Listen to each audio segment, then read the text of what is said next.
ఇది ఆ కుర్చీ తీసామ్మా, ఆ కుర్చీ అటు.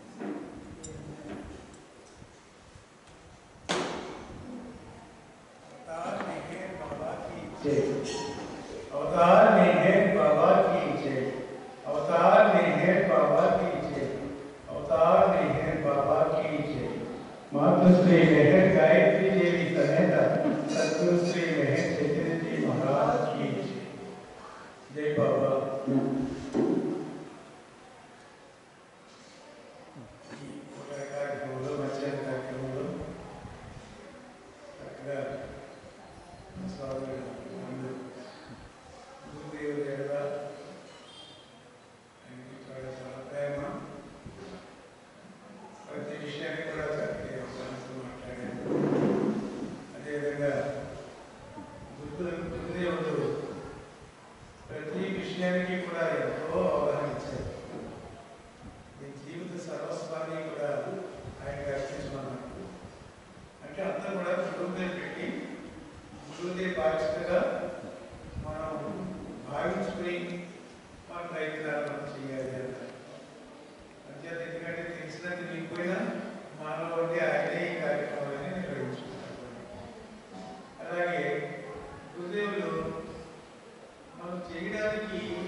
ప్రాణశక్తి ఎప్పుడైతే లోపలికి వెళ్ళిందో లోపలికి వెళ్ళినటువంటి ఈ గాలి రెండుగా విడిపోతున్నది.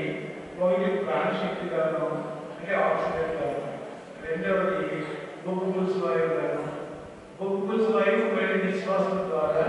మళ్ళీ బయటకు వచ్చేస్తుంది. ఈ లోపల ఉన్నటువంటి ప్రాణశక్తి ఏమవుతుందంటే ఎక్యుములేట్ అవుతుంది, పెరుగుతుంది. ఎప్పుడైతే పెరిగిందో ఈ ప్రాణం లోపల హృదయపంలో ఉంటుంది. నువ్వు ధ్యానం చేసేటప్పుడు ఈ ధ్యానంలో అంటే ఈ ప్రాణము ఈ నిశ్వాసలు నిరంతరము జరుగుతూనే ఉంటుంది. కానీ ఈ జరగడం ద్వారా ఆ వచ్చినటువంటి ప్రాణశక్తితోటి మనం చూస్తున్నాము, తింటున్నాము, మాట్లాడుతున్నాము, అన్ని పనులు చేసుకుంటున్నాము.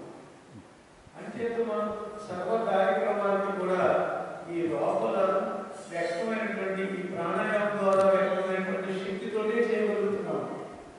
ఒక్క నిమిషం కూర్చుంటే చేయలేదు, ప్రాణం కూడా స్లో అయిపోతుంది. అందుకని వీళ్ళు గుర్తులేకుండా ప్రాణం పోతుంది.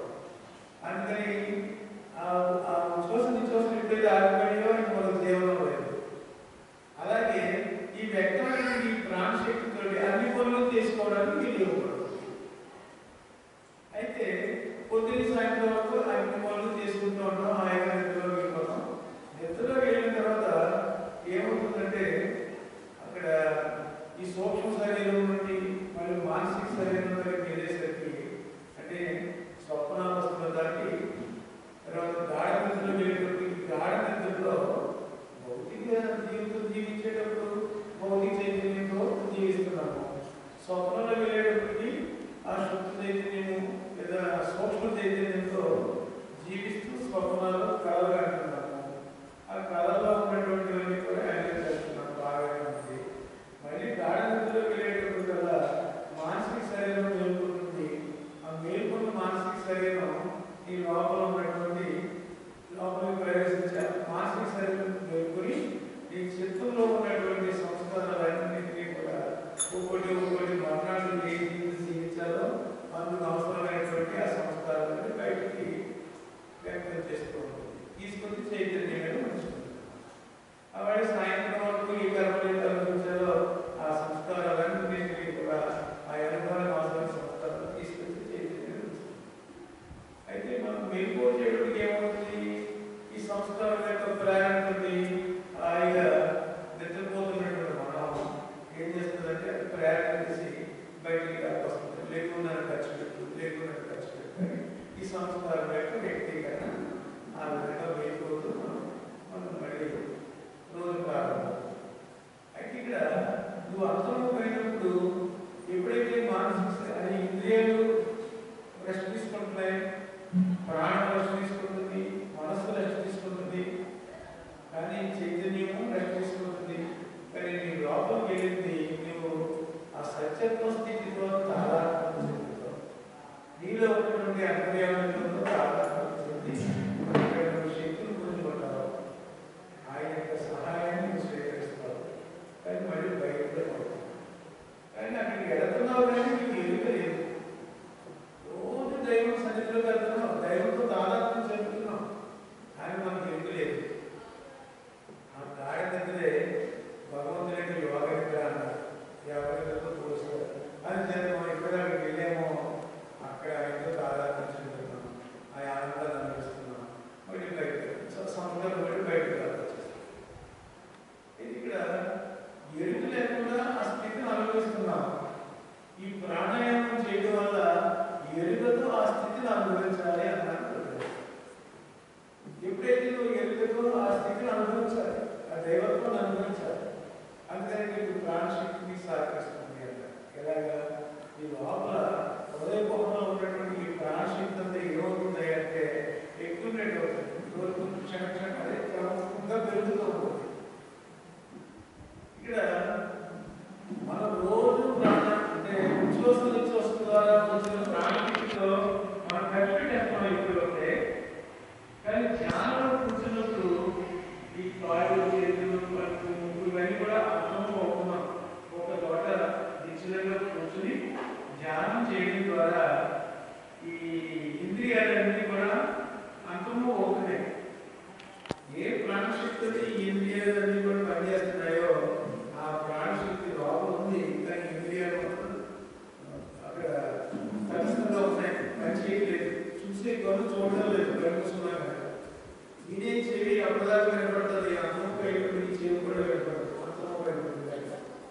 కాళ్ళు పని చేయవు, చేతి పని చేయవు, ఏమీ పని చేయలేనప్పుడు మనం స్వీకరించినటువంటి శక్తి ఖర్చు అవ్వడం లేదు. ఖర్చు అవ్వకపోవడం వల్ల ఏం జరుగుతుంది? లోపలే స్టోర్ అయిపోయి ఉంది, అది క్రమక్రమంగా పెరుగుతూ ఉంటుంది. సపోజ్ ఒక గొడవలో బ్లాక్ ఉందనుకోండి, ఆ గొడవ బెలూన్ ఎలాగైతే క్రమక్రమంగా పెరుగుతూ ఉంటుందో ఆ లోపల హృదయంలో ఉన్నటువంటి ప్రాణశక్తి క్రమక్రమంగా పెరిగేటప్పుడు కదా అది ఎక్స్పాండ్ అవుతూ ఉంటుంది. ఆ లోపల ఉన్నటువంటి ప్రాణశక్తి ఎలా బయటకు వెళ్ళాలని చూస్తూ ఉంటుంది. గొడవలో బయటకి వెళ్ళిపోవడానికి ట్రై చేస్తూ ఉంటుంది, గట్టిగా అవుతూ ఉంటుంది, ఇప్పుడు బయటకు వెళ్ళాలని చూస్తూ ఉంటుంది. ఎక్కడ కొంచెం వీక్గా ఉంటే అక్కడి నుంచి బయట వచ్చి డామని పెరిగిపోతారు. మరి లోపల హృదయంలో ఉన్నటువంటి ప్రాణశక్తి అలాగే పెరుగుతూ ఆ ప్రాణశక్తి ఎలాంటి బయటకు వెళ్ళాలని ట్రై చేస్తూ ఉంటుంది. అందుకని ఇక్కడ విశ్వాసం ద్వారా ఏడా పింగళాన్ని రెండు నాడులు పనిస్తూ ఉంటాయి.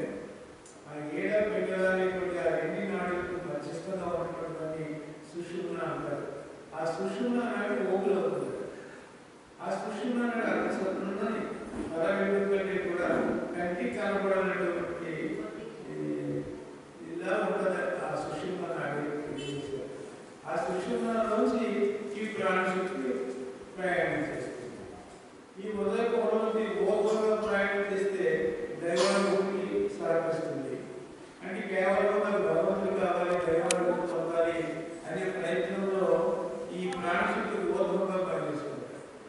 అలా కాకుండా మహిళలు, కోరికలు ఇలాంటివన్నీ ఏదైనా మనసులో ఉన్నట్టయితే ఆ ప్రాణశక్తి అగౌరవంగా పనిచేసుకుంటేగా మారుతుంది. తద్వారా అన్ని కోరికలు నెరవేర్చబడతాయని తెలియజేస్తుంది. అంటే బాబాయ్ ఉన్నారు, కోరికలు నెరవేర్చుకున్నారు. ఏ కోరికలు కోరికలు లేకుండా జీవించడం ద్వారా కోరిక లేనప్పుడు కర్మలేదు జరగలేదు. అంటే కోరిక రాజ్యం కావాలి అంటే నువ్వు ధ్యానం చేసినప్పుడు దేవుడే కావాలనేటువంటి ప్రయత్నంలో నీకు దేవుడు పొందడానికి ఒక సహాయం ఈ ప్రాణానికి సాధిస్తుంది చెప్పారు. అంటే ఎప్పుడైతే ఆ విధంగా చేయడం వల్ల మనకి ప్రాణాయామం యొక్క ఉపయోగాలు ఉన్నాయి. ఇంకా ఏంటంటే ఆరోగ్యంగా ఉంటాం. నీకు ఏది కావాలంటే ఆ ప్రాణశక్తిని సాధిస్తుంది. ప్రాణం అస్త్రం కలిగిందంటే నువ్వు అది సూక్ష్మ చైతన్యంలో ప్రవేశిస్తున్నట్లే. అంటే భౌతిక ప్రపంచాన్ని సూక్ష్మ ప్రపంచంలో పెడతాడు. అంటే ప్రాణం స్వాధీనమైనప్పుడు ఈ భౌతిక సంస్కారం కాస్త మలచబడి తగ్గుమోహం పడుతుంది. అంతేత అన్ని పనులు మనం చెయ్యం. ఏంటంటే ఏది మంచి ఏది చెడు శిక్షణ జ్ఞానంతో మనం ఆచరించడం ద్వారా నిత్యానిత్య వస్తువు యొక్క కలిగి ఉంది. ఏది సత్యము, ఏది అసత్యము, ఏది అవసరము, ఏది అవసరము అనేటువంటి జ్ఞానయుక్తమైనటువంటి జీవితాన్ని మనం అక్కడ ఆచరిస్తూ ఉన్నప్పుడు అది ఏమవుతుంది? నీకు అసత్యమైనటువంటి అక్కడే ఫెయిల్గా చేసేస్తున్నాం. అప్పుడు నీలో ఉన్నటువంటి భౌతిక సంస్కారాలన్నీ కూడా చాలా పడతాయి, పలచబడతాయి. భౌతిక సంస్కారాలన్నీ కూడా పలచబడుతున్నప్పుడు అవి సూక్ష్మ సంస్కారాలుగా వ్యవహరించబడతాయి. ఆ సూక్ష్మ సంస్కారాలు ఏం చేస్తాయి అంటే ఆ ప్రాణశక్తి యొక్క స్వాధీనంలో ఆ సూక్ష్మ సంస్కారాలు చైతన్య భూములు ప్రయాణం చేస్తాయి. ఈ చైతన్య భూములు 1, 2, 3, 4 చైతన్య భూములు అంటే అది సూక్ష్మ గోళం అన్నారు, సూక్ష్మ ప్రపంచం అన్నారు. అంటే ఈ 4 చైతన్య భూములని ప్రవేశిస్తున్నప్పుడు, ప్రయాణం చేస్తున్నప్పుడు నీకు అనేక మహిళలు తారసపడుతుంటాయి. మరి మా మహిళలకు తారకంతో చెందక మహిళలకు బంధించబడతా ఉన్నట్టయితే ఏమవుతుంది? అది పూర్వగా ఈ కార్యక్రమం ఉంటాడని ఛాన్స్. అక్కడ నీకు సభ్యులు ఒక కనపెడుతూనే ఉంటారు. ఎందుకంటే ఆయన పర్యవేక్షణ జరుగుతూ ఉంటాయి. తర్వాత 5వ చైతన్య భూములకి విశ్వమనస్సు మనసు యొక్క మూలాలను ప్రవేశిస్తాం. అంటే ప్రాణపద కలిగించి మానసిక చైతన్య భూములు వెళ్తే అది మానసిక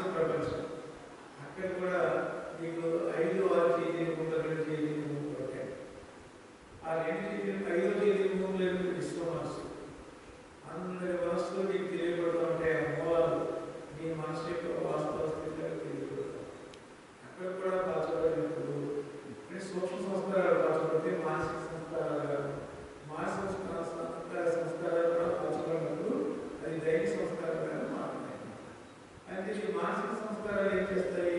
ఇంకా పంచబడేటప్పుడు ఇంకా ఇంకా చాలా లోపల అయినప్పుడు భగవంతుని ముఖాముఖి దర్శించగలిగే సందర్భం వస్తుంది. ఆలోచన ఎప్పుడు చూడగలుగుతాము? బాగా కలిసి పడిపోయిన సంస్కారం, చాలా స్వల్పమైన సంస్కారాలు ఉన్నాయి. చైతన్యం వ్యక్తమవుతూ ఉంటుంది. ఆ చైతన్యం శరీర సరుకులో వ్యాపించి ఉంది కాబట్టి అంతటా ఉన్న చైతన్యాన్ని నువ్వు భగవంతుడిగా దర్శించగలుగుతావు. నువ్వు ఏ దైవాన్ని అయితే ఆశ్రయించావో ఆయన చెట్టులో, పుట్టలో, పాములో, ఈ సమస్త జీవకోటులోని నీకు అక్కడ దర్శనమిస్తూ ఉన్నట్టుగా నీకు అనిపిస్తుంది. అంచేత ఈ భగవత్ చైతన్యాన్ని ముఖాముఖి అంతటా దర్శించగలుగుతూ ఉంటారు. అంటే ఒక మాట చెప్పాలంటే మెహరమాయి చెట్టులో మెహర్బాబుని దర్శించింది అంటే మేనిఫెస్ట్ అయ్యారు. ఇంకా చెప్పాలంటే నువ్వు ఆ స్థితికి వెళ్ళేటప్పటికి అంతటా అన్నింటిగా మేనిఫెస్ట్ అయినటువంటి భగవంతుడిని నువ్వు ఎరుకతో గుర్తించగలుగుతావు. ఈ భౌతిక నేత్రాల్లో దర్శించగలుగుతావు. ఏం చూసినా భగవంతుడిగానే కనుక్కున్నావు.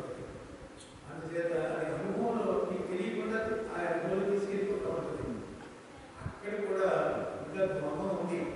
నేను వేరు, దేవుడు వేరు, నేను ఆ దైవాన్ని చూస్తున్నాను అనేటువంటి ఆ ఎరుకున్నది. అంటే నేను వేరు, దేవుడు వేరు అనేటువంటి ద్వంద్వం కూడా ఉంది కాబట్టి అది కూడా అక్కడ మీకు మాయలో భాగమే అంటారు. భౌతిక ప్రపంచంలో ఉన్నంతా కూడా ఇది భౌతిక మాయ, అసత్య మాయ అన్నారు. ఒకటో చైతన్యం గురించి ఆరో చైతన్యం వరకు ఉన్నదాన్ని సత్య మాయ అన్నారు. రియల్ ఇల్యూజన్ అన్నారు. భౌతిక చైతన్యంలో ఈ పరిణామ క్రమము, మానవ పునర్జన్మ క్రమాలన్నీ కూడా ఇల్యూజన్ అన్నారు. అంటే భౌతిక మాయ, అది రియల్ అంటే నిజమైన మాయ అని అక్కడే చాలా భయపడారు. అంటే చాలా నమ్మకం ఉంటుంది. అది ఇంకా మనకు పరిశ్రమ ఎందుకంటే భూమిలో ఉన్న అక్కడే చాలా చెందిపోయి ఉండిపోతాం. ఆ ఆనందాన్ని అనిపిస్తూ ఉంటాం. కానీ అక్కడి నుంచి పోయి బయటకు వెళ్ళడం ఈ మాయ ఏదో రకంగా పురోగమించుకుంటూ ముందుకు వెళ్తూ ఉంటే ఆరోగ్య ముందు దగ్గరికి వెళ్ళి ఇప్పుడు నీకు అక్కడ కావలా కాస్త కూర్చుంటాడు. ఎందుకంటే అక్కడ చాలా జాగ్రత్తగా ఉండాలి. సో చాలా గురువు ఏం చేస్తాడంటే నిర్వహణ అంటే అన్ని మొత్తం సంస్కారం లేనప్పుడు ఆ నిర్వహణ అంటే శూన్యము అంటారు. అది శూన్యం కాదు, సర్వం అంటారు. ఆయనలో ఆ శూన్యంలోనే సర్వం ఉండాలి. ఆ సర్వాన్ని మహాచైతన్యంగా నీకు వ్యక్తమై ఆ దైవంలో అని మనకు తెలుస్తుంది. అక్కడ సద్గురు ఏం చేస్తాడంటే ఆ శూన్యం అంటే ఆ నిర్వాణాన్ని కాల్చుకున్న వెంటనే నిర్వికల్పాలను పెడతాడు. కానీ గురువు ఏం చేశాడంటే ఆ నిర్వికల్పాలను వెళ్ళిన తర్వాత ఆ సత్యానంద స్థితిని ఎదుగుతో మనం అనుభవిస్తాం. కానీ ఎక్కువసేపు నిలబడలేమంటారు. వెంటనే ఉపాధి రాకపోతుందని తెలియజేశారు. కానీ కొంత 5 సద్గురులకు మాత్రం ఆ ఉపాధి నిలబెట్టి 56 శివాత్మలు కూడా ఉపాధి నిలబెట్టుకుని ఉంటారు. అని సంక్షిప్తంగా చెప్పుకుంటున్నాం. ఇంటికి వెళ్ళలేదు, సమయం లేదు కదా. అయితే ఇక్కడ అక్కడ గురు మెహర్బాబు ఏం చేశారంటే ఇప్పటి వరకు 56 శివాత్మలు సాక్షాత్కారాలు ఉంటే మెహర్బాబు ఏం చేశారంటే ఇప్పుడు ఈ మానవాళ్ళందరి ఎలా ప్రేమతో మనం వచ్చారు కనుక ఇదే ఆఖరి అవతారం కనుక నేను అందరికీ కూడా జీవనముక్త అనుభవాన్ని సులుతీయ చైతన్యం అన్నారు. ఆ అనుభవాన్ని ఎవరైతే నేను వచ్చానో అందరికీ ఆ అనుభవంలో ప్రవేశపెట్టడమే నేను ఇచ్చే మేలుకొలుపులో తెలియజేశాను. ఆ మేలుకొలుపులో భాగంగా అక్కడికి వెళ్ళిన తర్వాత ఆ నిర్వహణ అనుభవం నుంచి మళ్ళీ తీసుకొస్తారు. తీసుకొచ్చి ఈ శరీరం మనస్సు లేనిదైపోయింది. విలువ లేదనుకుంటాం. లేని మనసులో ఈ భగవంతుని అనుభవం, ఆ అనుభూతి ఈ మనసులో ప్రవేశించినప్పటికీ ఈ మనసు నిర్ణయం అవుతుంది. దైవీ మనసులో మారిపోతుంది. మాట చెప్పాలంటే విశ్వ మనసు అంటే ఎవరి ఉంటుంది. కానీ అక్కడ వైజ్ఞానికంగా మారడం ద్వారా అక్కడ నేను దీవుడు చేస్తా ఉంటాను. రెండోది ప్రాణంలో వచ్చేటప్పటికి రెండోది ప్రాణం ఏమవుతుంది? విశ్వ ప్రాణంగా మారుతుంది. అంటే నీ ఒక్కటే ఇప్పుడైతే పరిమితంగా ఉన్నప్పుడు మన ప్రాణం అయితే మనకు సరైనది లేదు. అని ఎప్పుడైతే అక్కడ క్షేత్రికి వస్తున్నారో ఈ ప్రాణం సృష్టిలో ఉన్న సమస్త ప్రాణం కూడా నీ స్వాధీనం అయిపోతుంది, నీ హస్తగతం అయిపోతుంది అన్నారు. అందుకని అందులో నుండి ప్రాణశక్తి నేనే అనేటువంటి అనుభవం. మూడోది ఈ ఈ శరీరంలో తీసుకొచ్చేటప్పటికి అంటే ఏం లేదు, దేని మనసుని భగవంతుడి దగ్గరికి ప్రవేశించాడో అది భగవంతుడిగా మారిపోయింది, మనసు ప్రజ్ఞగా మారింది. దాన్ని విరాట్ స్వరూపం అన్నారు. తర్వాత ఇంకా రెండోది ప్రాణం దగ్గరికి వచ్చేటప్పటికి విశ్వ ప్రాణం కాదు, శరీరం దగ్గరికి వచ్చేటప్పుడు విశ్వ శరీరంగా మారింది. ఈ విశ్వ శరీరం అంటే ఏంటి? ఈ ఒక్క శరీరమే కాదు అని కోటాలు ఈ సమస్తమైనటువంటి జీవరాశులు సహా ఈ సర్వం అన్ని ఉపాధులు ఇంకా అయి ఉంటాయి అని తెలియజేస్తుంది. ఒకసారి గురువు గారిని అలా దర్శిస్తూ ఉంటే ఏమిటి అలా చూస్తున్నామని అడిగారు. గంగాధర చెప్పారు విషయం, ఏమిటి అలా చూస్తున్నాం అన్నారు. ఏమీ లేదంటే తమ రూపాలను చూసేందుకు అలా చూడాలనిపిస్తుంది, ఆనందంగా ఉంటున్నారు. ఏం కనిపిస్తుంది అని అడిగారు. చూస్తున్నానండి అలా నా శరీరంలో సముద్రాలు ఉన్నాయి, నక్షత్ర మండలాలు ఉన్నాయి, పులులు అరుస్తున్నాయి, సింహాలు గర్జిస్తున్నాయి, సముద్రాలు ఘోషిస్తున్నాయి, కనిపిస్తుందా అనేది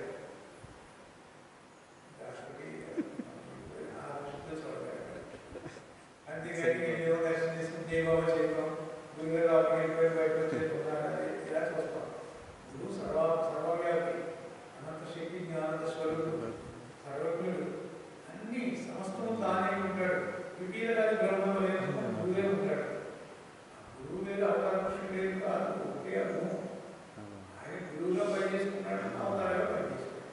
అందులో ఉన్నటువంటి ఏ మూల స్థితి అయితే ఉందో అది సద్గురువు గారు ఆ మూల స్థితిని పరమాత్మను పొందేది చెప్పి ఆయన అవతార పురుషుడు. అనుకూలం తేడా లేదు, కార్యక్రమాలు తేడా ఉంటాయి.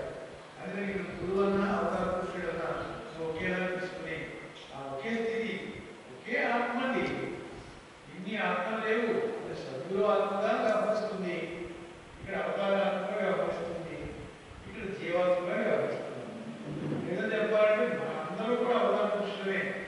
బాబా తెలియజేశారు, నీకు తెలిసినా తెలియకపోయినా నేను అవతార పురుషుడు నాకు తెలుసు అయిపోతుంది, నువ్వు కూడా అవతార పురుషుడే, కానీ నాకు చెప్పలేదు. నేను కారణ జన్మని, ఈ సమస్త మార్గాన్ని మేల్కొనడానికి వచ్చాను.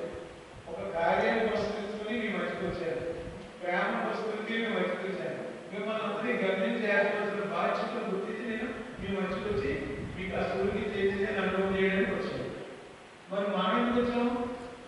మనం కూడా కారణం చేసుకున్నాయి, మనం వేసుకున్న కర్మలన్నీ అనుభవంలో వచ్చాం. సరే, ఈ జన్మ అయిపోయింది, మళ్ళీ జన్మ కూడా ఆగిపోయింది. ఈ లక్షల జన్మలు ఎలా గడిచిపోతున్నాయి? ఇప్పుడు మనం ఇక్కడ వచ్చాము, ఏదో కారణం లేకపోతే వచ్చాము, ఏదో కార్యక్రమం పెట్టుకున్నప్పుడు కారణం.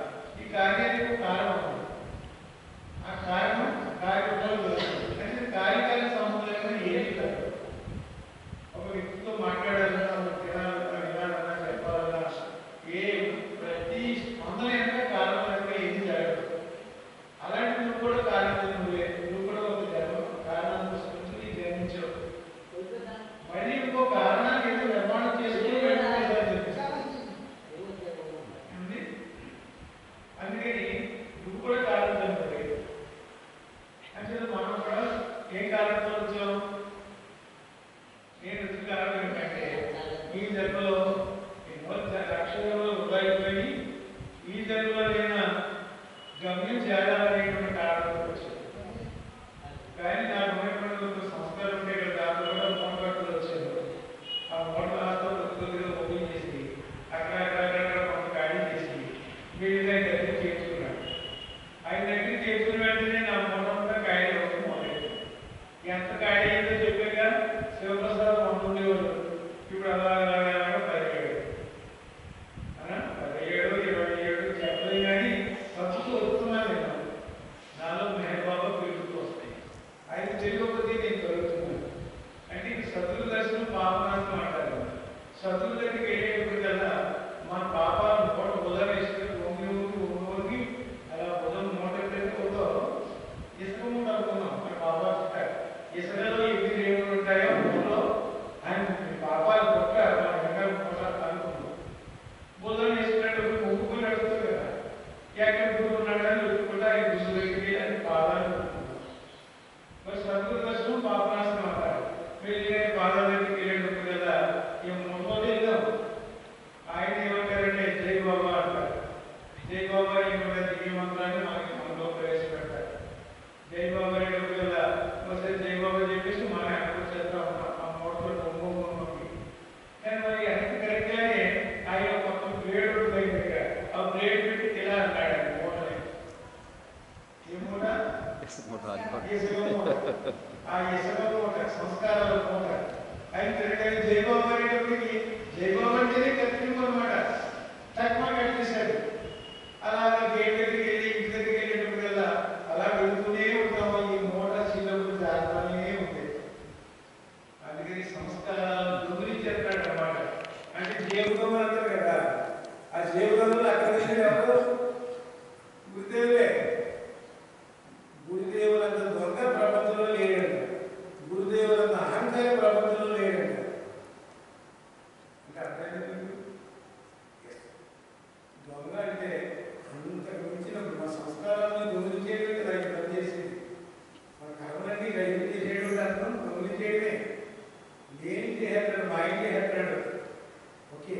మరి అహంకారం అంటే ఏంటి? చెప్పుకున్నాం కదా, అహంకారం ఉండకూడదని. మనది పరిమితమైనటువంటి అహంకారం, ఆయన అపరిమితమైనటువంటి అహంకారం. మనం ఉండకూడదు. ఏమనకూడదు అని చెప్పుకున్నాం ఉదయం. నేను అనేటువంటి అహంకారం ఉండకూడదు అనుకున్నాం. మరి ఏముండాలి? నీవు అని పెట్టుకున్నారు ఆయన. అయితే నీవు అంటే అర్థం ఏంటి? నిజాత్మ. నేను అంటే ఏంటి? ప్రాతిభాసిక ఆత్మ. మనం ప్రాతిభాసిక అహం అంటే పరిమితమైనటువంటి పరిమిత అహం ఉంది. నేను పరిమితం, నేను ఇది చేస్తున్నాను పరిమిత అహంగా ఉన్నాము. నీవు చేస్తున్నామనేటువంటి ఈ పరిమిత అహం నిజ అహంగా మారిపోతుంది, దివ్య అహంగా మారిపోతుంది. అందుకని ఇప్పుడు ఏమవుతుందంటే వాస్తవానికి నేను అనేది ఇప్పుడు పరిమితంగా ఉన్నప్పుడు శివప్రసాదం అంటారు. ఆ నేను కాస్త పరిపూర్ణంగా కరిగిపోయి జీరో అయిపోయిన తర్వాత నేను అంటే అర్థం ఆ దివ్యాత్మనే నేనై ఉన్నాను. ఆ నేనే ఏమంటాను? బ్రహ్మము అంటాను. నేను ఏమంటాను ఇక్కడ? నేను అహం బ్రహ్మాస్మి అంటాను. ఆ బ్రహ్మమునే నేనై ఉన్నాను అంటాను. అసలు నా నిజస్థితి ఏమిటి? నా వాస్తవ స్థితి ఏమిటంటే ఆ బ్రహ్మమే. బ్రహ్మమే అంటే ఆత్మయే. ఆ ఆత్మయే నేనై ఉన్నాను. కానీ ఆత్మను ఈ అనాత్మగా జీవనం చేస్తున్నాము ఉంటుంది మాయ. అందుకని అక్కడికి వెళ్ళిన తర్వాత కిందకి తీసుకొని జీవింప చేస్తారు.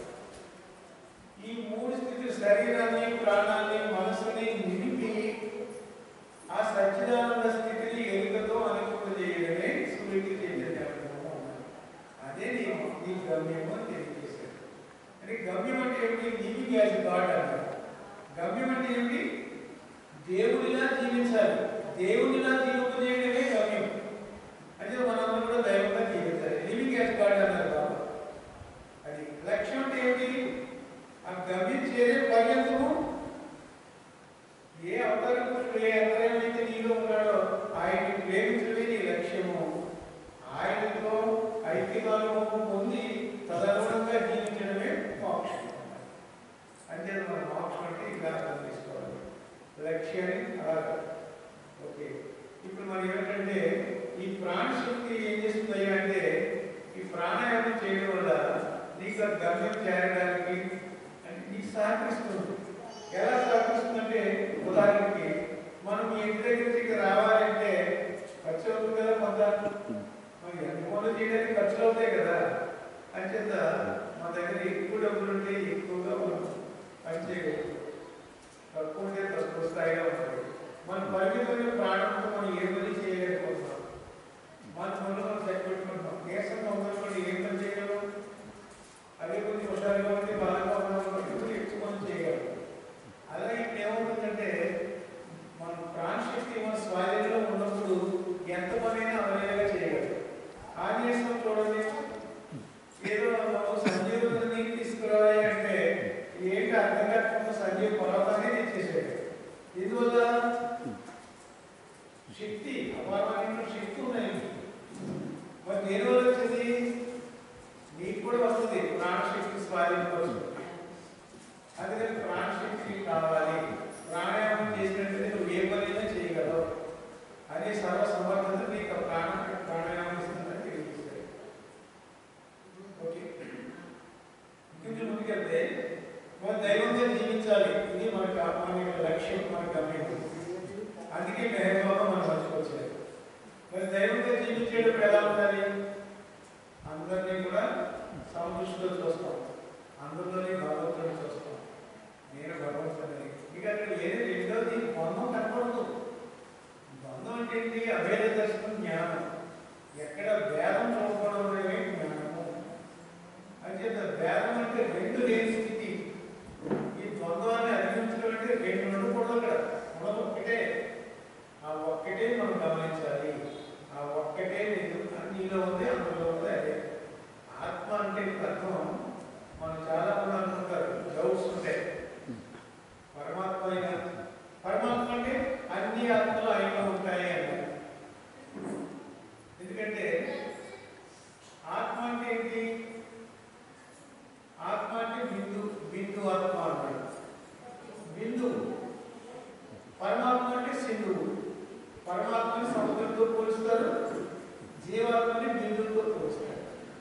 ఓకే, ఇక్కడ మనందరం జీవాత్మలు. ఇన్ని జీవాత్మలు ఉన్నాయా? ఆయన ఒక ఆత్మ, ఆయన ఒక ఆత్మ, ఆయన ఒక ఆత్మ, అందరూ అన్న ఆత్మ. ఎన్ని కోట్ల మంది ఉంటే ఎన్ని కోట్లాది జీవరాశులు ఉన్నాయో అన్ని ఆత్మలుగా స్ప్లిట్ అయిపోయింది, విస్తరించబడింది.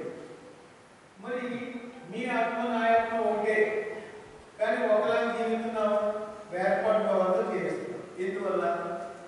సంస్కారాల కారణంగా, ఆలోచన కారణంగా, అనుభవాల కారణంగా, ఎవరి యొక్క పరిధిలో వాళ్ళు జీవిస్తున్నారు. ఇక్కడ ఆత్మ నుంచి అర్థం చేసుకోవడం చెప్తారు. వైష్ణవులాగానే పరమాత్మ అంటే మహాసముద్రం. పరమాత్మ మీద వచ్చినటువంటి గొడవలు గురువు వస్తుంది. ఎక్కడి నుంచో వచ్చిన ఒక గాలి పైకి వచ్చిన ఒక గొడవలు తయారయ్యాయి. సముద్రం అడుగులో వచ్చినటువంటి గాలి ఒక గొడవలను తయారయ్యాయి. ఆ గురువు అంటే చిన్నది సమూహాలు. అది ఒక కొంచెం ముందుకెళ్ళేటప్పుడు ఆ బుడగ కాస్త పెద్దగా ఉంటుంది, అంటే పరిపక్వతకు వస్తుంది. అయితే ఆ బుడగ మళ్ళీ పేరుపోతుంది, అంటే రైపోయిపోతుంది. మళ్ళీ ఆ బుడగను అనుసరించినటువంటి ఆ బిందు ఏమవుతుంది? మళ్ళీ సముద్రంలో కలిసిపోతుంది. ఇది జరిగే ప్రక్రియ. ఇప్పుడు మన అందరం ఎక్కడ ఉన్నాం? ఇప్పుడు ఇక్కడ ఉన్నాం అనుకోండి, వాళ్ళందరం ఎక్కడ ఉన్నాము? ఈ మందిరంగా ఉన్నాం. మరి పండు కొంత ప్లేసాలు చూసాడు, రాంబాబు కొంత, కొంత, అందరం కూడా ఎవరి ప్లేస్ ఆక్రమించాం. మరి ఈ ఆక్రమించిన ప్లేస్ అంతా ఎక్కడ ఉంది? ఈ మందిరంలోనే ఉంది. ఈ మందిరంలో ఉన్న ప్లేస్ కదా మనం ఆక్రమించాం. ఇప్పుడు కొండ నుంచి వెళ్ళిపోయాడు, ఆ ప్లేస్ ఏమవుతుంది? వేకెంట్, అంటే ఖాళీ అయిపోయింది. అలాగే మన చైతన్యం మీద ఉన్నటువంటి ముద్రలు కూడా అలాగే ప్లేస్మెంట్ అలాగే ఉన్నాయి. ఒక్కో సంస్కారం ఖాళీ అయిపోయినప్పుడు కదా ఆ ప్లేస్ మనకు స్వాధీనం అవుతుంది. అర్థండి?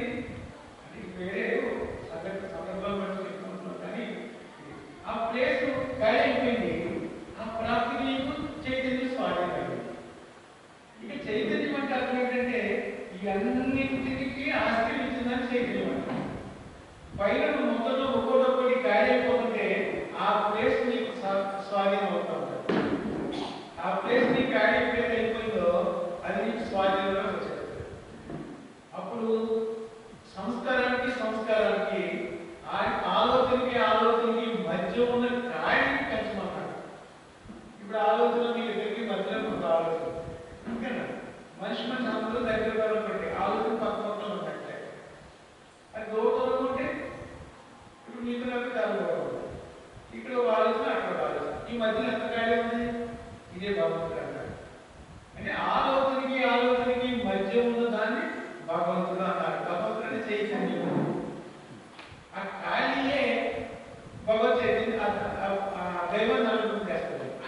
అంటే నీకు మొత్తం సంస్కారాలన్నీ లేవు అయిపోయి మొత్తం అంతా యాది చైతన్యంగా నీకు అనుభవిస్తుంది. అంటే ఏమవుతుంది? సంస్కారం రాహించం.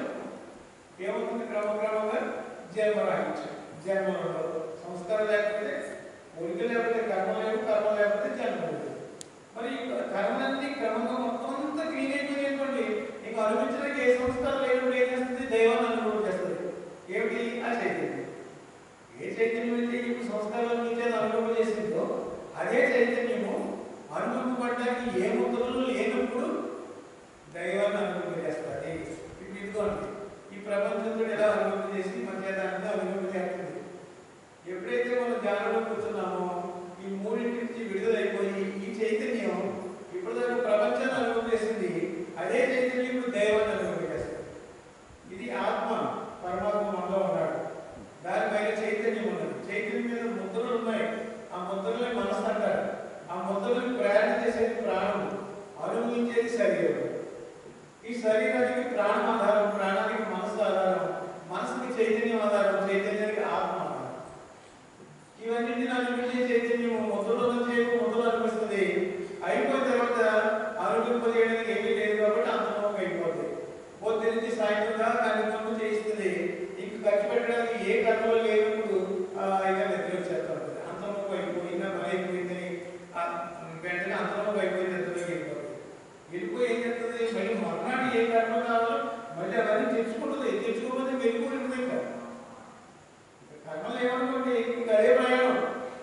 అలాగే ఉంటుంది. ఈ జన్మలో ఉన్నది ఏడు శాశ్వత నిద్ర. అమ్మో ఇంకా ఏదో ఉన్నాయి ఈ కర్మ కూడా అనుభవించాలంటే మళ్ళీ బయటకు వస్తుంది. సంత చేసుకుని వస్తుంది మళ్ళీ రోజు వెళ్తుంది, అక్కడికి తీసుకుంటూ ఉంటుంది. ఏది కావాలో అవన్నీ బయటకు తీసుకుంటుంది, అనుభవం చేస్తుంది. ఇది చేసే పని ఏంటంటే చైతన్యం చేసే పని. అది అది చిన్ముద్ర అదే అండి, దానికి చిన్ముద్ర అదే మీరు చెప్పింది కదా. చిన్ముద్ర చిన్ముద్ర అంటే ఇక్కడ తీసుకొచ్చి ఎవరైనా చెప్తారు. ఇది భౌతిక శరీరము, సూక్ష్మ శరీరము, మానసిక శరీరము. ఈ మూడు చైతన్యం కలిగి ఉంది. ఈ చైతన్యము భౌతిక చైతన్యాన్ని, ఇదే చైతన్యము భౌతిక చైతన్యంగా ఇది అనుభవం చేస్తుంది. స్వప్నంలో సూక్ష్మ చైతన్యంగా అనుభవం చేస్తుంది. మరి గాఢంలో మానసిక చైతన్యంగా అనుభవం చేస్తుంది. ఇదే చైతన్యం. ఇదే చైతన్యము భౌతిక ప్రపంచాన్ని అనుభవం చేస్తుంది. స్వప్నంలో సూక్ష్మ ప్రపంచాన్ని అనుభవం చేస్తుంది. తర్వాత గాఢంలో మానసిక ప్రపంచాన్ని అనుభవం చేస్తుంది. దీన్ని అకారము, ఉకారము, మకారము అన్నారు. సత్వగుణం, రజోగుణం, తమోగుణం, జాగ్రత్త అవస్థ, స్వప్నావస్థ, సుషుప్తావస్థ. ఇవన్నీ కలిపితే ఏమన్నారంటే ఓం బిందువు అన్నారు. ఓం లక్షణాలన్నీ ఈ మూడే. ఈ ఖాళీ ఓం బిందువు క్రియేషన్ పాయింట్. అంటే ఖాళీ అంటే ఇది అకారము, మకారము, ఉకారము, మకారం. అకారం అంటే భౌతిక, ఉకారం అంటే సూక్ష్మ, మకారం అంటే మానసిక. ఇవన్నీ కూడా ఉన్నాయి. ఇవన్నిటికీ చైతన్యం కలిసిపోయి ఈ జీవితాన్ని జీవింపు చేస్తూ ఉంటాయి. ఈ దేవుడి సంగతి మర్చిపోయారు ప్రపంచం అంతా. ఈ దేవుడు ఇలాగే వదిలేశారు. ఎక్కడో ఉన్నాడు, ఊళ్ళకి తిరుగుతారు, పంటలు ఎక్కుతూ ఉంటారు, ఎన్నో పూజలు పుష్కరాలు చేస్తారే ఉంటారు. కానీ దీనికి సంగతి లేదు. ఎందుకంటే ఈ తాదాత్మ్యతలో జీవించేస్తాడు మానవుడు. ఎప్పుడైతే గురు దర్శనం అయ్యిందో, ఆయన సమయం లభించిందో, ఈ చైతన్యం ఏమవుతుందంటే ధ్యానం ఎప్పుడైతే చేసినామో ధ్యానంలో మనకి ఏమవుతుంది, ఎడుకు కలుగుతుంది. క్రమక్రమంగా ఎడుకు ప్రసాదిస్తాడు గురువు. ఈ చైతన్యమును ఇది అంతా మనస్సు అన్నారు. ఇక్కడ ఈ మూడు కూడా మనస్సు. ఈ మనస్సు నుండి ఈ చైతన్యాన్ని వేరుపరచుకున్నారు. ఈ వేరుపరచడానికి ప్రాణాయామం సహకరిస్తుంది అన్నారు. అందుకని ఇక్కడ ఏమవుతుందంటే ఇట్లా ప్రపంచాన్ని అనుభవం చేస్తున్నాం. ఎప్పుడైతే దైవం వైపు తిరిగామో, గురువు యొక్క దర్శనం మనకి లభించిందో, ఎంత చెప్పారు కదా, ఆ మూటకి చిల్లు పెడతాడు. సద్గురు దర్శనం మనకి పాపనాశనం. జన్మ జన్మల పుణ్యఫలం పేరు సద్గురులకి చేరలేము. అలాంటి అదృష్టవంతులకి అవతార పురుషుల యొక్క అనుగ్రహం, సద్గురు యొక్క అనుగ్రహం కలిగినప్పుడు ఆయన ఏదైతే చిల్లు పెడతాడు. అప్పుడు మనం ఏం చేస్తున్నాడు, దాంతో ధ్యానం అని, నామస్మరణని, ఇలాంటి కొన్ని సూచనలు ఇవ్వడం వల్ల ఈ చైతన్యం ఏం చేస్తుందంటే అప్పటిదాకా సృష్టితో ఉన్న చైతన్యం ఇప్పుడు ఆత్మ వైపు తిరిగి ఆత్మతో కాంటాక్ట్ చేస్తారు. అప్పుడు ఏమవుతుందంటే ఈ మూడింటి నుంచి విడిపోయి ఈ చైతన్యం ఉద్గైవంతో తాదాత్మ్యం చెందుతుంది. అది అందుకని ఏమవుతుందంటే ఇది నిర్వాణాలు శూన్యం, ఇది నిర్వహణ అనంత చైతన్యం సర్వము తానే. అందుకని ఇక్కడ ఏమవుతుందంటే చైతన్యము దైవం వైపు తిరుగుతుంది, దైవానుభవం అనుభవం చేస్తుంది. ప్రపంచం మనం బయటపడతాం, ద్వారబంధం కిటికీ అన్నాం చిన్నది. అందులో తెలియటప్పుడు పక్కన ఉన్న పెయింట్స్ అన్ని మనం అంటుకుంటాయి. అవునా? అనుకోమని అప్పుడే మనం పెయింట్ వేసి మనం అంటుకుంటాయి. అలాగే ఓం బిందువు నుంచి ఎప్పుడైతే బయటకు వచ్చిందో ఆ ఓం లక్షణాలన్నీ దీనికి ఆపాదించబడ్డాయి. ఓం లక్షణాలు ఏంటి? సత్వగుణం, రజోగుణం, తమోగుణం అని. జాగ్రత్త, స్వప్నావస్థ, సుషుప్తావస్థ అని. అకారం, ఉకారం, మకారాత్మకమైనటువంటిదని. భౌతిక చైతన్యం, సూక్ష్మ చైతన్యం, మానసిక చైతన్యం. భౌతిక ప్రపంచం, సూక్ష్మ ప్రపంచం, మానసిక ప్రపంచం. భౌతిక సంస్కారాలు, సూక్ష్మ సంస్కారాలు, మానసిక సంస్కారాలు అని మూడు స్థితులతో ఉంటుందని. నాలుగో స్థితి తునీయమని, తునీయం చతుర్థం అని తెలియజేస్తారు. ఇంకా తునీయము, తునీయాతీతం కూడా చెప్తారు. అయిన తర్వాత వస్తాయి. అయితే ఇక్కడ ఎప్పుడైతే మనం ఈ మూడింటిని అధిగమించాలి, అది మన ప్రణాళిక. అంటే ఒకటండి, మనం ఎలాగైతే 9 నుంచి వచ్చామో మళ్ళీ రివర్స్ ప్రాసెస్ కూడా 9 నుంచే మళ్ళీ ఏమైపోవాలి మరి. అందువల్ల రివర్స్ జర్నీలో మళ్ళీ ఇవన్నీ సోర్స్ అన్ని పరమాత్మలో మళ్ళీ లీనమైపోవాలి. అన్నీ ఒకడొకటి రిమూవ్ చేసుకుని మళ్ళీ పరమాత్మ 9 ద్వారా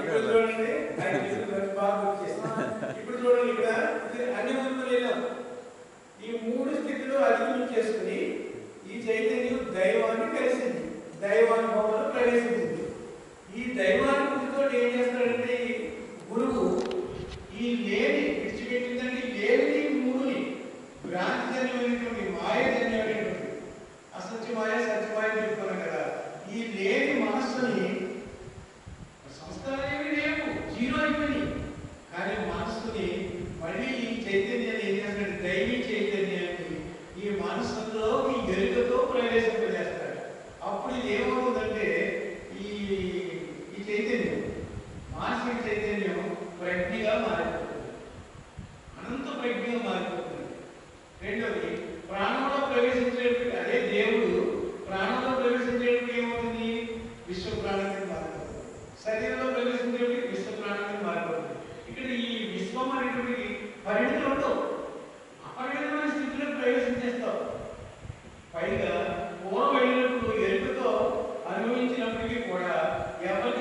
సచ్చిత్ ఆనందం. ఆ సచ్చిదానంద స్థితి యొక్క ఛాయ మాయ.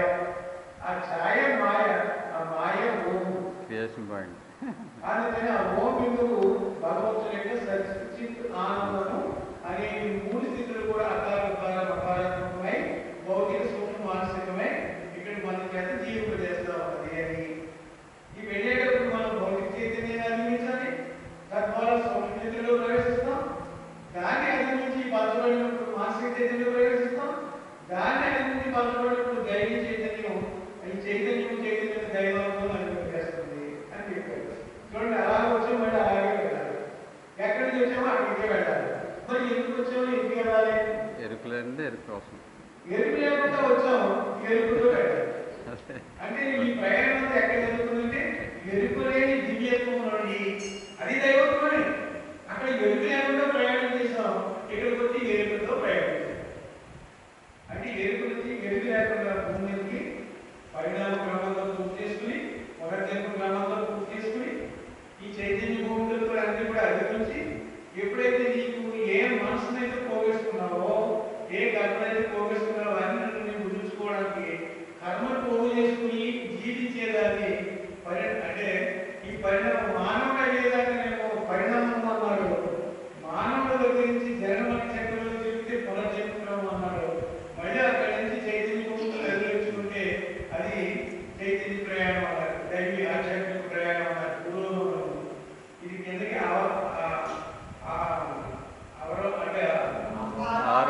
అవరోహణం అంటే కిందకి వెళ్తున్నాం, డిసెండింగ్ ఆర్డర్. ఆరోహణం అంటే పైకి ఎక్కుతున్నాం, అసెండింగ్ ఆర్డర్. ఇది డిసెండింగ్, ఇది అసెండింగ్. ఇది అనమాట. ఇది మూడు స్టెప్లు, మూడు మార్గాలు, మూడు విధాలుగా తెలియజేశారు. అందుకని అక్కడికి మనం చేరాలి. ఎప్పటికైనా మనం ఇక్కడితో రాలిపోయేది కాదు, అందరూ చేసుకునే ప్రక్రియ వేరు. ఇప్పుడు మెహర్ బాబా గురించి మనం చాలా మంది అర్థం చేసుకోలేక, ఎందుకు అర్థం చేసుకోలేరు? ఇప్పుడు ఎల్కేజీ వాళ్ళు 5వ తరగతి చెప్తే అదే రానప్పుడు పాఠాలు ఏం చదువుతారు, పాఠాలు చదవడం రాని అర్థాలు తెలుసుకుంటారు. అర్థాలు తెలియజేటప్పుడు ఎలాగో అవసరం తెలియజేస్తారు. ఎల్కేజీ స్టాండర్డ్ ఎల్కేజీదే, 5వ తరగతి స్టాండర్డ్ 5వ తరగతిదే, హై స్కూల్ స్టాండర్డ్ హై స్కూల్దే, కాలేజీ స్టాండర్డ్ కాలేజీదే, యూనివర్సిటీ స్టాండర్డ్ యూనివర్సిటీదే. ఇప్పుడు ఈ విద్య అంతా ఎందుకు వచ్చింది? అక్కడే కూర్చుంటే మన కృష్ణ గారు అన్నట్టు కబుర్లు చెప్పడంలోనూ పోస్ట్ వేసుకోవడంలోనూ పోదు. మరి ఇప్పుడు స్మార్ట్ ఫోన్ వచ్చి పిల్లలతో ఇప్పుడు స్మార్ట్ ఎందుకు మాట్లాడుతున్నాం, డైరెక్ట్ ఎందుకు చూడగలుగుతున్నాం? ప్రపంచంతో నీ అరిచేతులు ఎలా వచ్చింది? ఆ ఎడ్యుకేషన్ వల్లే వచ్చింది, ఆ పురోగమించడం వల్లే వచ్చింది, అప్డేట్స్ అవడం వల్ల వచ్చింది. అందుకని ఎక్కడో అక్కడే ఆగిపోతే మెహర్ బాబా ఉన్నతోన్నతమని తెలియజేశారు, ఆ సర్వోన్నతమని తెలియజేశారు. ఆ సర్వోత్తమ తత్వాన్ని అందుకోవడానికి నువ్వు ఎంత ప్రయత్నం చేస్తే ఆ స్థితికి అందుతుంది. మరి మనమందరం అప్రయత్నంగా వచ్చామంటే రాలేదన్నారు. ఇదే కాకతాళీయం కాదు అన్నాడు. ఆయన కృపలో క్షణంలో ఆకర్షిస్తాడు, అది వేరే. మరి ఆకర్షించడానికి అర్హత ఉన్నది కదా. గత జన్మలో చేసుకున్న ఏ పుణ్యఫలం మనకి అర్హత వచ్చింది, మరి మిగిలిన వాళ్ళకి ఇవ్వలేదా మరి అనుకోలేదు. అక్కడో కాలంలో వస్తుంది. కానీ తెలుసుకోవాలనే ఆసక్తి మనసులో ఉంటే ఏమిటి మెహర్బాబాని ఒక పావుగంట అరగంట వింటే, నేను ముక్కలు చెప్తే ఏదో ఒక ముక్క పట్టుకుంటే అక్కడికి వెళ్తే కదులుకుంటాడు. ట్రైన్ వెళ్ళిపోతుంది, దానికి ఏదో పెట్టి తగ్గించాం, ఆ పెట్టి కూడా ట్రైన్లో వెళ్తుందా లేదా? ఆ ఇంజిన్కి ఎన్ని పెట్టి తగ్గిస్తే దానికి పోయింది, 100 పెట్టి తగ్గిస్తే దానికి పోతూనే ఉంటుంది. అలాగే నువ్వు కూడా ఆయనకు పొంగు పట్టుకోమన్నారు. ఆయన ఎక్కడంటే అక్కడ తీసుకోవడానికి ఆయన సిద్ధంగా ఉన్నారు, కానీ మాలయ్య పొంగు విడిచి పెట్టకుండా బయటలో పట్టుకోమన్నారు. అందుకే ఇదే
అంతే కదా నాకు అంతాకే తెలుసు. అంతే కాబట్టి చెప్పండి.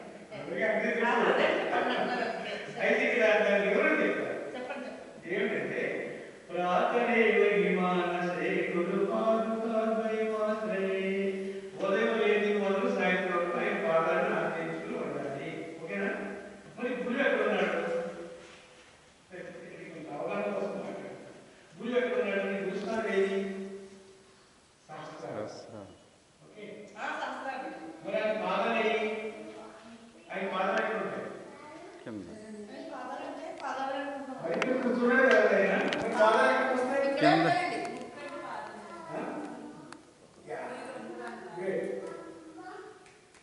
ఓకే ఆయన పాదాలు ఏమిటంటే ముక్కు. అంటే దీని గురించి గురుగారు సార్ చెప్పారు గుర్తుందో లేదు. ఆయన పాదం ఒక పాదం ఇక్కడికి వస్తుందని ఆ పాదం నుంచి ఆయన అనుగ్రహం మనకి వ్యక్తం అవుతుందని దాన్ని స్వీకరించిందని చెప్పారు. అయితే సీక్రెట్ ఏంటంటే గురు పాదుకని గురువు ఇక్కడ ఉంటాడు. ఆయన పాదకులు ఈ రెండు రంధ్రాలు. అవునండి. ఆ చదివేటప్పుడు రుద్రమాగా చెప్పారండి. ఇలా నీటి బొట్లు ఇలా ఇంకంట మన నోట్లోకి వస్తున్నట్టే భావిస్తూ చదవమంటారు. అయితే కానీ నేను చెప్తాను అర్థాలు ఏంటంటే గురు పాదుకులు అంటారు. గురు పాదుకులు ఎంతగా ఏం చెప్తున్నాం? మనలో ఉండి ఎవరు జీవిస్తున్నారు, ఎవరు నడుస్తున్నారు, ఎవరి పనులను చేస్తున్నారు? గురువే చేస్తున్నారు నమ్ముతాం కదా, చెప్పుకున్నాం కదా. మరి గురువు ఇక్కడ ఉన్నప్పుడు ఈ పాదుకులు కుడి రంధ్రం ఎడమ రంధ్రం, కుడి పాదం ఇదేంటి ఎడమ పాదం, ఇది కుడి పాదం. ఈ కుడి రెండు పాదాలు కూడా మనకి 16 అంగుళాల కిందకు వస్తుందండి. ఏంటి 16 అంగుళాల వరకు వస్తుంది గాలి. గాలి ఎక్కడ 0 నుంచి 16. ఈ 16 కాస్త 18 అయితే మళ్ళీ ఈ ఉంగురం ద్వారా మళ్ళీ ఈ నడక ప్రారంభం అవుతుంది. ఇది 2 అంగుళాలు దిగింది అనుకోండి, ఇది 2 అంగుళాలు పైకి వస్తుంది. ఇది 4 అంగుళాలు దిగితే 4 అంగుళాలు పైకి వస్తుంది. ఇది 8 అంగుళాలు పైకి వచ్చింది అనుకోండి, ఇది 8 అంగుళాలు దిగుతుంది. అంటే 8 అంగుళాలు దిగిందంటే 8 అంగుళాలు పైకి వచ్చింది. అప్పుడు 2 ముట్టు ద్వారా సమంగా గాలి వస్తూ ఉంటుంది. మళ్ళీ ఇది ఇలా తగ్గుతూ ఉంటుంది, ఇది ఇలా పెరుగుతూ ఉంటుంది. మళ్ళీ ఇది ఇలా తగ్గుతూ ఉంటుంది, ఇలా పెరుగుతూ ఉంటుంది, ఇలా పెరుగుతూ ఉంటుంది. ఇలా జరిగేదాన్ని ప్రాణాయామం అంటారు. నాకు తెలిసిన తెలియకపోయినా తద్వారా వచ్చిన శక్తే మనం పోషిస్తుంది, మనకు నడిపిస్తుంది. అందుకని దాని యొక్క ఎరుపును గమనించుకున్నారు. ప్రాతరేవ హిమానసే గురు పాదుకాద్వైమాశ్రయే. ఉదయం నుంచి మనం ఆయన పాదుకాద్వయం అంటే ఈ రెండు పాదుకల్ని ఆశ్రయించి ఉన్నాము. ఆ రెండు పాదుకలను ఆశ్రయించకపోతే మనకి జీవితమే లేదు. అంతేనా కదా? ప్రాణం ఎక్కడండి? ఆ నడక లేకపోతే ప్రాణం ఉందా? మాట్లాడండి.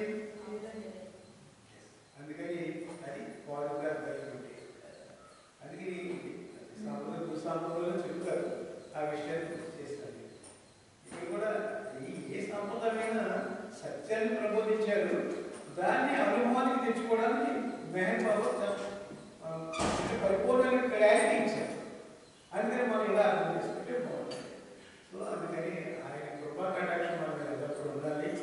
ఆయన అనుగ్రహం పొందాలి. చిత్తశుద్ధితో, ప్రేమతో, ఎంతో ఉత్సాహంతో, ఆనందంతో ఆయన కార్యక్రమాలు నిర్వర్తించుకోవాలి. ఆనందం తగినట్టుగా కాకుండా హ్యాపీగా ఆనందంగా. బాబా కార్యక్రమం అంటే బాబా ఇక్కడ ఇలాంటి సమావేశాలన్నా ఇది జ్ఞానయజ్ఞం. కొద్ది నుంచి ఇప్పుడు దాకా జరిగిందండి జ్ఞానయజ్ఞం. అంచేత ఈ జ్ఞానయజ్ఞంలో యజ్ఞం అంటే ఏమిటి? దేని యజ్ఞం అంటారు? యజ్ఞం అంటే ఏం లేదండి, త్యాగం. ఏమిటి త్యాగం చేసాం? మన వర్గాన్ని మన బలహీనత దాన్ని పక్కన పెట్టేసి ఈ మహాయజ్ఞంలో కూర్చున్నాం. అందుకని ఏమవుతుంది? ఇప్పుడు ఇంద్రియాలకి శక్తిని పుంజుకుంటుంది, ఆధ్యాత్మిక శక్తిని పుంజుకున్నాం. ఈ ఆధ్యాత్మిక శక్తితో మనం బయటకు వెళ్తాం. మళ్ళీ తగ్గిపోయి మళ్ళీ రావాలి, మళ్ళీ తగ్గిపోయి ఇంటికి ధ్యానం చేసుకుని కూర్చోవాలి. ఆయన పాదుకులకు ఆశ్రయించి ప్రాణాయామం చేయాలి, ధ్యానం చేయాలి, నామస్మరణ చేయాలి. ఇవన్నీ చేసుకుంటే మనలో తెలియకుండా ఆధ్యాత్మిక శక్తి పెరుగుతుంది. ఎంత చెప్పారు కదా, డిగ్రీలో డబ్బులు వేయాలని. అవునా?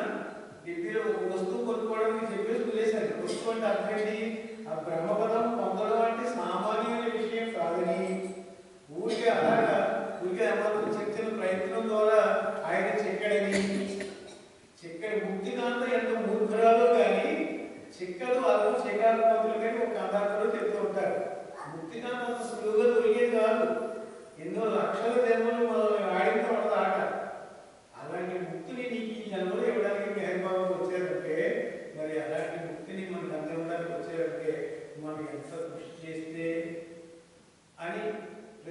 నినాదంతో వాడు నువ్వు ఈ ఏమి పిచ్చ ఎక్కలేదు దాన్ని పట్టుకోబెట్టి అన్నారు. సింపుల్గా వాడారు. కానీ ప్రేమిస్తే చాలు అన్నారు. ఎలా ప్రేమించాలో చెప్పారు. జీవిస్తే చాలు అన్నారు. ఆ జీవితం కూడా నీది కాదా, నాదే, నేనే జీవిస్తున్నాను అని ఎందుకు కలిగి ఉన్నాను. అంటే అక్కడ కూడా ఎన్ని షార్ట్ కట్స్ ఉన్నాయి, ఎన్ని రాయితీలు ఇచ్చేసారు బాబా. ఎంతటి పరిపూర్ణుడైనటువంటి సర్వోన్నతుడైనటువంటి అవతార పురుషుడు ఇప్పటిదాకా భూమికి రాలేదు, వీడిపోయిన రాడు. అంతటి ప్రేమ ముద్దనే మనకి అత్యంత క్షీరాలాగా మనకు అందించడం ప్రేమ స్వరూపుడైనటువంటి చైతన్య మహారాజ్ తెలుగులో మనకి ఇచ్చారు కాబట్టి ఇంత వైభవంగా మనం ఎంజాయ్ చేస్తున్నాం. అదే ఇంగ్లీష్లో దానికి చెప్తే ఒకడు కూడా చెప్తాడు, ఒకడు కూడా చెప్తాడు. ఏం చెప్పాడు ఎవరికి అర్థం కాదు. అందుకని మనకి తెలుగు భాషలో మనకి అత్యంత సన్నిహితంగా అపారమైన జ్ఞాన సంపదని ఎన్నో సంవత్సరాల నుంచి మనకి అందించేసి అనేక పుస్తకాల రూపంలో గ్రంథస్థం చేసి ప్రతి మాట ఎక్కడ మిస్ అవ్వకుండా మనకి అందించారంటే ఇంతకంటే ప్రేమ మన జీవితంలో ఎక్కడైనా దొరుకుతుంది. అదే మెహర్ ప్రభు సద్గురు రూపంలో వ్యక్తమై ఆయన చెప్పుకున్నారు. మెహర్ బాబా మాట్లాడలేదు కదండి, గురుదేవుల రూపంలో మాట్లాడారు. ఆయన మెహర్ బాబా ఆయనలో ఉండి చేసుకున్నది.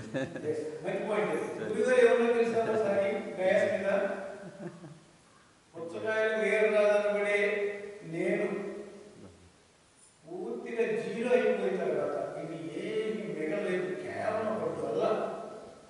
ఈ డొల్ల అంటే ఖాళీ అయిపోయినటువంటి డొల్లలో, డొల్ల అంటే గొల్ల ఖాళీ అయిపోయినటువంటి శరీరంలో మెహర్ బాబాయే చైతన్య స్వరూపుడై నాలో ప్రవేశించారు. అందుకే మెహర్ చైతన్య మహారాజ్. మనం బాబా మాట్లాడలేదని ఫీల్ అవ్వకూడదండి. గురుదేవులు ఆయనే గురుదేవులకి బాబా. అంత తెలుగు వాళ్ళకి అది కూడా మనకి ఎంత అదృష్టం చూడండి. తెలుగులో సద్గురు వ్యక్తమై మనకి ఇచ్చారంటే బాబా మాట్లాడారంటే మాటల సద్గురు అంటే సద్గురు అటాచ్మెంట్ అంటే ఎలా ఉంటుందో చెప్తారు. ఇప్పుడు అవతార పురుషుడు అంటే రిస్ట్ అండి. రిస్ట్ అంటే గుత్తి. ఈ గుత్తికి ఎన్ని వేళ్ళు ఉన్నాయి? ఇది ఈ 5 వేళ్ళు ఈ గుత్తికి కలిపి ఉన్నాయి కదా.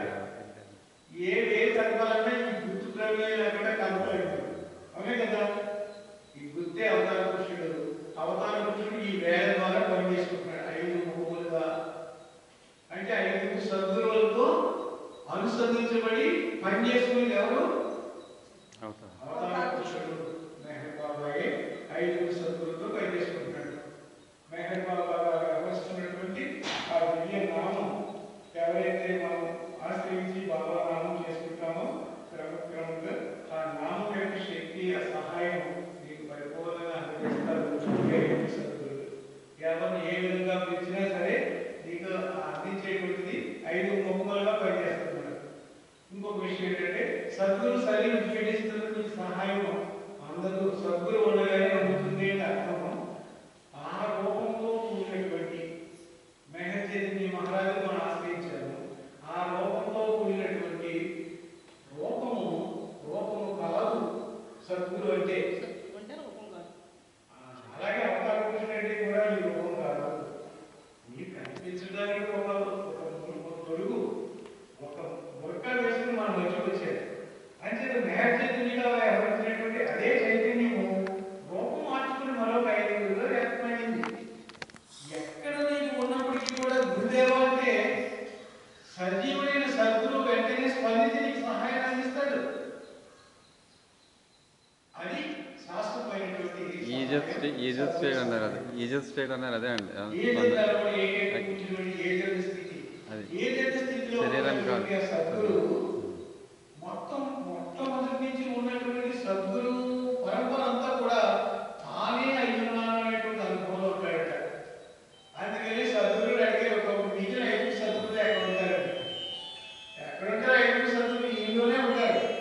ఈయన 5 సద్గురులే కాదు, ఎక్కడి నుంచో అర్జున మహర్షి ఉన్నాడు కదా, ఇంకా ముందు నుంచి ఉన్నటువంటి సద్గురు పరంపరలందరూ కూడా ఆత్మాలను పొందినటువంటి సద్గురు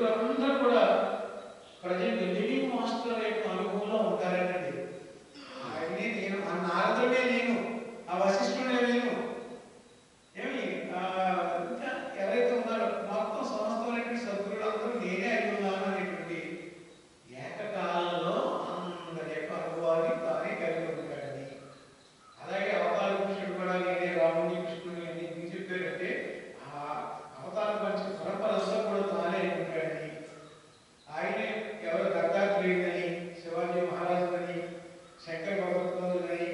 ఇలా ఎన్ని చెప్పినా అసలు ఆయన కాకుండా జరిగింది ప్రపంచంలో ఉంటుందా? అలాగే చెప్పి చెప్పి చెప్పి అందరి పేర్లు చెప్పలేక ఇప్పుడు రాంబాబు కూడా నేనే అన్నాడు, శివప్రసాద్ కూడా నేనే అన్నాడు, కానీ మాకు ఆ పేరు తెలియలేదు.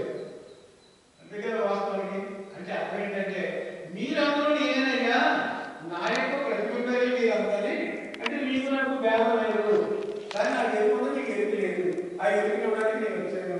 నన్ను ప్రేమించండి, నా నామస్మరించండి, నన్నే ధ్యానించండి, నా పువ్వు గట్టిగా పట్టుకోండి, నా నామాన్ని విస్మరించవద్దు, నా కోసం పరిగణించండి, నా సహాయం అందిస్తాను అని పదే పదే పదే పదే మనకు చెప్పి ఆయన దివ్య ప్రేమ మనకు అందించి, సహాయాన్ని అందించి, మన ఆచరించడానికి అవసరమైనటువంటి సహాయం కూడా మనకు అందించేసి వెళ్ళారు.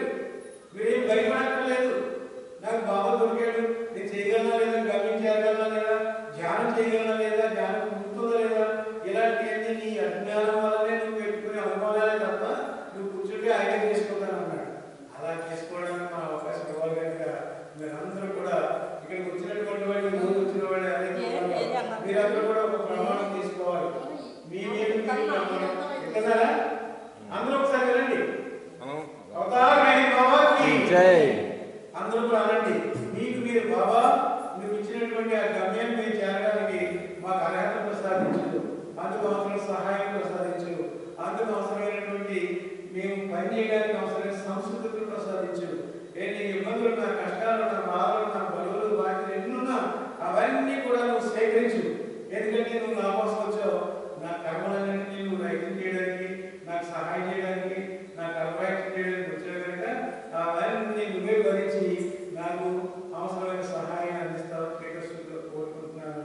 అంటే నేను గమనించే తీరాలి, 50% గమనించే తీరాలి, నువ్వు ఇచ్చినట్టు ఆ మేల్కొల్పు నేను పొందాలి అని శ్రీకృష్ణుడితో పరిపూర్ణ విశ్వాసంతో ప్రార్థిస్తే రోజు ఇలాగే మీకు అనుకుంటూ మీ యొక్క అర్పణ భావాన్ని తెలియజేయండి, ఆయన అనుగ్రహాన్ని పొందండి. అవతార్ మెహర్ బాబా కి జై. మాతృశ్రీ మెహర్ గాయత్రి దేవి సమేత శ్రీ మెహర్ శ్రీ. ఈరోజు చాలా వైభవంగా ఎంతో ఆనందంగా జరుగుతున్నాం. జనాలతో పర్లేదు, ఎందుకంటే జనం ఎంతమంది ఉన్నారు కాదు, ఎంత తక్కువ మంది ఉన్నా అవగాహన పెంచుకోవాలి. మీరు తక్కువ మందిలో ప్రతి విషయాన్ని మీరు గుర్తించాలని భావిస్తున్నాను. అలాగే మనం కూడా వారం వారం మీరందరూ పెట్టుకోండి. దేవి గారి వల్ల ప్రసాదాలు ఇవన్నీ కాదండి, బాబా కోసం మనం రావాలి, గుళ్ళో కూర్చోవాలి. అప్పుడు గుళ్ళో కూర్చొని నాలుగు ఎవరెవరు వస్తారు, వచ్చేది వాళ్ళ విషయం చెప్తారు. ఎవరు చెప్పలేదు, ఆ ఉండగా ఉంది, బుక్స్ అవి ఉన్నాయి. ఒక బుక్ తీసుకుని ఒక సందేశం చదువుకోండి. నేను బుక్ తీసుకుని సందేశం చదివితే పుస్తకం అయిపోయేదా మనసు వస్తుంది. చదివేది అక్కడ లేదు, అక్కడ కూర్చుంటే చదువుతూ ఉంటాను. ఎందుకంటే అలా చదవకపోతే సమయం దాటిపోతుంది. ఏమో ఏ క్షణంలో ఏ సంస్కారం వచ్చి మనల్ని ఎక్కడ పడుతుందో తెలియదు కనుక అలా అనుకోలే. నేనంటే ఉడికి చెప్తున్నాను కానీ ఎక్కడికి పోలోడు ఆయన బొమ్మలు పెట్టినోడు ఆయన పడుకుంటాడు, కానీ నేను ప్రయత్నం మాత్రం చేయండి. ఎందుకంటే చదువుకోలేదు, చదువు రాలేదు, నాకు ఆయన ఉండలేదు అనుకోవడం ఆయన పక్కన ఎక్కేసేది. మీరు చిత్తశుద్ధితో ఆయన కోసం ప్రయత్నించండి, ఏదో రకంగా మీకు సహాయాన్ని అందిస్తారని నేను నమ్ముతున్నాను. మీరు కూడా నమ్మండి. ఆయన అందరూ మనం గమనించాలి. ఎంతో భయం ఉన్నది. మనకి మందిరం కట్టుకున్నాం, లోపలిగా 50 విప్లవాలు చేసుకుంటే సరిపోతుంది అనుకోవద్దు. అందరి ఇళ్లలోనే ఆయన ఉంటూ ఉంటాడు, కానీ ఈయన ఇక్కడ శాశ్వతంగా కూలిగా ఉంటాడు. అందుకని ఇక్కడికి వచ్చేటప్పుడు కదా నలుగురిలోని కలిసి ఉండడం వల్ల నేను వచ్చే ముందంటే నేను చెప్తున్న అనుభవం, నేను చేయబడుతూ లేపాల్సిన పరిస్థితి వచ్చింది. లేకపోతే కూలిపోతున్నారు, ఏంటి కొనుక్కోవట్లేదు, స్టెప్లు మారిపోయి కడతారు. అలాగే పాపం స్నానం చేసి మొత్తం ఏదో కష్టపడి ప్రాణాన్ని 3 సార్లు పడిపోయి మళ్ళీ లేచి మళ్ళీ కూర్చున్నాను. బండికి ఛార్జింగ్ అదే అయిపోతుంది. ఆయన తీసుకుపోతాడు అక్కడికి, ఏది చదువుతుందని బయలుదేరి. ఈ లోపల ఎవరో ఫోన్ చేస్తే అక్కడికి వెళ్ళారు. ఆయన బాగా చేసుకుంటే ఒక గంట చెప్పేటప్పుడు అక్కడే ఛార్జింగ్ వచ్చేసింది. ఫుల్ ఎనర్జీతో బయటకు వస్తాను. ఇక్కడికి వచ్చాను. నేను అక్కడ చెప్పాను, ఒక మంచి ఎనర్జీ సెంటర్కి వెళ్తానండి, బాబా యొక్క దివ్యంతో అక్కడ గుర్తుపడిపోతూ ఉంటుంది, అంతమంది ప్రేమికులు వస్తారు, మనం తీసుకెళ్దామని వచ్చాను. కానీ మీరు ఇబ్బంది అవుతాను, నేనే వెళ్తాను. అక్కడ ఛార్జింగ్ సెంటర్, నేను ఫుల్ లోడెడ్ గా ఛార్జ్ చేయకుండా కావాలి. అందుకని తప్పనిసరిగా అక్కడికి వెళ్ళి ఆయన ప్రేమను స్వీకరించాలి అని చెప్పేసి నేను అక్కడ అన్నాను. ఆయన అన్నమాట గుర్తొచ్చింది.